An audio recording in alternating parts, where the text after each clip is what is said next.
ሳልሳልቫዶር የኤል ሳልቫዶር ዋና ከተማና የቀድሞዋ የግድያ ቁንጮ የሞት መናኸሪያ ሴሳት የዓለማችን ትልቁ እስር ቤት።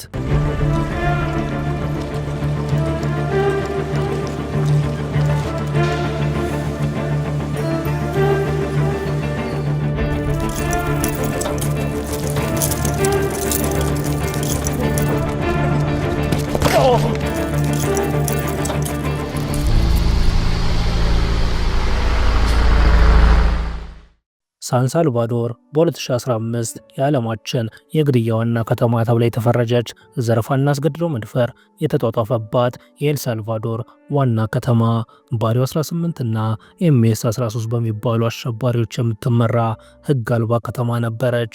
ነገር ግን በጃንዋሪ 2023 እነዚህን አሸባሪዎች የሚያስደነግጥ አንድ ነገር ተፈጠረ። ሴሳት 165 ሄክታር ላይ የተገነባው የዓለማችን ትልቁ እስር ቤት ከከተማው 75 ኪሎ ሜትር ይርቃል። 850 ካሜራዎች ሳያቋርጡ እስረኞችን ይከታተላሉ። 6000 የሚደርሱ በማስክ የተሸፈኑና ማንነታቸውን የማያሳዩ ጠባቂዎች እስረኞቹን ያለመታከት ይጠብቃሉ።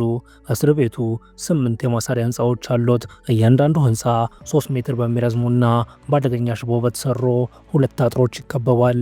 ሙሉ እስር ቤቱ 9 ሜትር በሚረዝም የኮንክሪት አጥር እላዩ ላይ ደግሞ 3 ሜትር በሚያክል አደገኛ የኤሌክትሪክ ሽቦ ታጥሯል። ከዚህም በተጨማሪ 19 የሚሆኑ የመጠበቂያ ማማዎች ይኖሩታል። እዚህ እስር ቤት የሚገቡ ታሳሪዎች ከውጪ ምንም ነገር ማስገባት አይፈቀድላቸውም።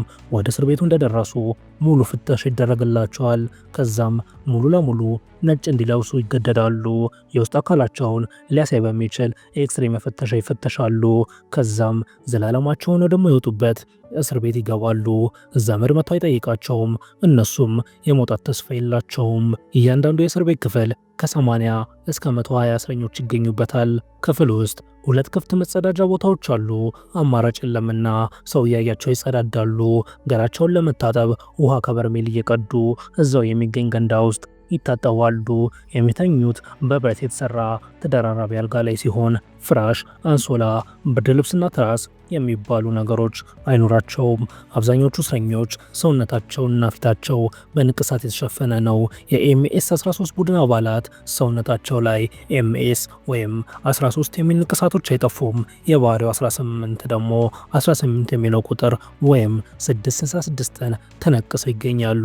ከዚህም በተጨማሪ የሸረሪት ድር ንቅሳት ካሁን በፊት በፖሊስ ድር መያዛቸውን ለማመልከት፣ የሰይጣን ቀንድ ንቅሳት የሰይጣን አምላኪ መሆናቸውን ለማሳየት፣ የእንባ ዘለላ ንቅሳት የሰው ሕይወት መጥፋታቸውን ለማመልከት የሚጠቀሙ ሲሆን የእንባ ዘለላው 3 ከሆነ ደግሞ በጣም ብዙ ሰው መግደላቸውን ያመለክታል።